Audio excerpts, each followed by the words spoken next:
नमस्कार. आज आपण एका मोठ्या फसवणुकीच्या प्रकरणावर बोलणार आहोत. हे घडलंय मंगळुरूमध्ये. हो, हे व्हिसा फसवणुकीचं प्रकरण आहे आणि आकडे ऐकून खरंच धक्का बसेल. आपल्याकडे जी बातमी आहे त्यानुसार आपण यावर सविस्तर चर्चा करूया. म्हणजे नेमकं काय घडलं, हे जाळं किती मोठं आहे आणि पोलीस काय करत आहेत, हे सगळं समजून घेऊया. नक्की. सुरुवात आकड्यानेच करूया का? हो, म्हणजे 300हून अधिक लोक. आणि रक्कम किती?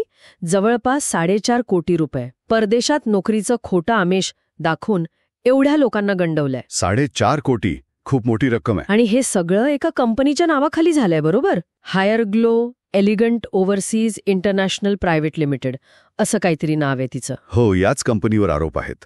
आणि मंगळुरू शहर गुन्हे शाखेने म्हणजे क्राईम ब्रांचने तिघांना अटक पण केली आहे. कोण आहेत हे लोक? मसिउल्ला अतिउल्ला खान हा मुंबईचा आहे, दिलशाद अब्दुल सत्तार खान नवी मुंबईचा आणि सावकारी किशोर कुमार, ज्याला अनिल पटेल असेही म्हणतात, तो ठाण्याचा आहे. अच्छा, म्हणजे मुंबई, नवी मुंबई, ठाणे. पण हे काम मंगळुरूमधनं करत होते? हो, मंगळूरमध्ये बेंडूरवेल म्हणून एक जागा आहे, तिथून ही सगळी बनावट कंपनी चालवत होते. यांची पद्धत काय होती नक्की? लोकांना कसं फसवलं त्यांनी? त्यांनी सरळ सरळ दुबई, युरोप, ऑस्ट्रेलिया अशा देशांमध्ये व्हिसा आणि नोकरी मिळवून देतो असं सांगितलं. आणि मग अर्जदारांकडून मोठी रक्कम घेतली. किती रक्कम साधारणपणे? म्हणजे बघा, प्रत्येकाकडून कमीत कमी 1.3 लाख ते अगदी 5 लाख रुपयांपर्यंत घेतले आहेत. अरे बापरे. आणि काही केसेसमध्ये तर लोकांनी 16 लाख रुपये पण दिले आहेत. काय सांगताय? 16 लाख? आणि मिळालं काय? तर काहीच नाही. ना व्हिसा, ना नोकरी. काहीच नाही, पूर्ण फसवणूक. आणि म्हणूनच पोलीस या प्रकरणात खूप गंभीर आहेत. त्यांनी कर्नाटक संघटित गुन्हेगारी नियंत्रण कायदा म्हणजे KCOC लावला आहे. कोका हा कायदा काय नक्की, आणि इथे तो का महत्वाचा आहे? म्हणजे खूप महत्वाचा मुद्दा आहे. कोका हा एक अतिशय कडक कायदा आहे. तो खास संघटित गुन्हेगारी टोळ्यांवर कारवाई करण्यासाठी बनवला गेलाय. संघटित गुन्हेगारी म्हणजे जेव्हा एखादी टोळी मिळून नियोजनबद्ध पद्धतीने सातत्याने गुन्हे करत असते. फक्त एक गुन्हा नाही, तर त्यांची ती कार्यपद्धतीच असते. अच्छा, मग या कायद्यामुळे काय होतं? यामुळं पोलिसांना तपासासाठी जास्त अधिकार मिळतात. म्हणजे आरोपींना जास्त काळ पोलीस कोठडीत ठेवता येऊ शकतं. काही पुरावे, अगदी आरोपीने पोलिसांसमोर दिलेला कबुली जबाब सुद्धा काही विशिष्ट परिस्थितीत न्यायालयात पुरावा म्हणून ग्राह्य धरला जाऊ शकतो. हो का? हो, आणि सर्वात महत्त्वाचं म्हणजे या कायद्याखाली अटक झालेल्या आरोपींना जामीन मिळणं खूप खूप कठीण होऊन बसतं. म्हणजे पोलीस याला एका मोठ्या संघटित टोळीचं काम म्हणूनच बघत आहेत. हे प्रकरण फक्त काही लोकांपुरतं नाहीये. अगदी बरोबर. हे फक्त मंगळुरूपुरतं मर्यादित नाहीये. या आरोपींविरुद्ध मंगळुरू उत्तर पोलीस ठाण्यात तर केस आहेच, पण नवी मुंबईत सुद्धा अनेक FIR दाखल आहेत. अच्छा. पोलिसांना संशय आहे की यांचे संबंध महाराष्ट्र आणि दक्षिण भारतात अजून पसरलेले असू शकतात. आणि यात फक्त ही एकच कंपनी नाहीये.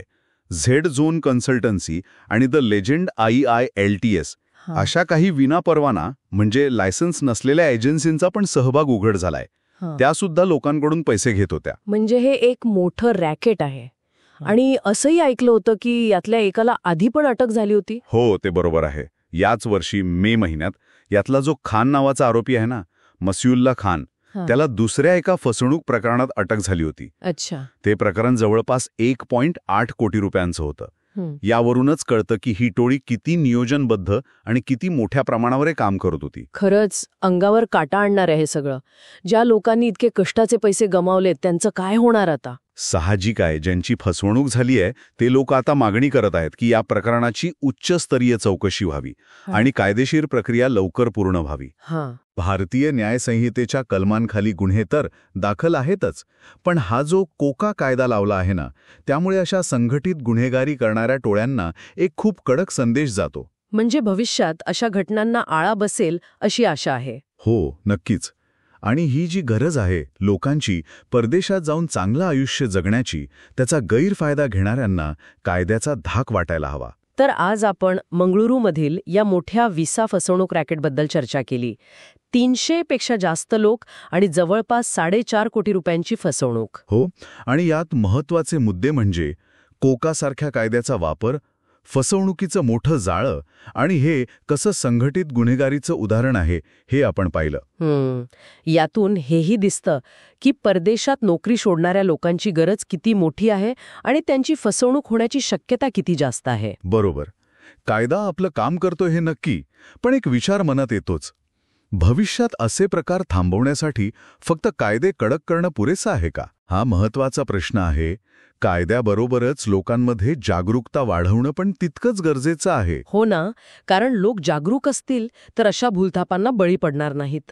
आणि अजून एक गोष्ट, ज्यांनी आपले पैसे गमावलेत त्यांचं काय? हो, त्यांच्यासाठी नुकसान भरपाई मिळवणं किंवा त्यांना न्याय मिळवून देणं, यासाठी पुढे काय मार्ग आहेत, हा पण एक मोठा आणि महत्वाचा प्रश्न आहे, ज्यावर विचार व्हायला हवा. नक्कीच, यावर विचार करायला हवा.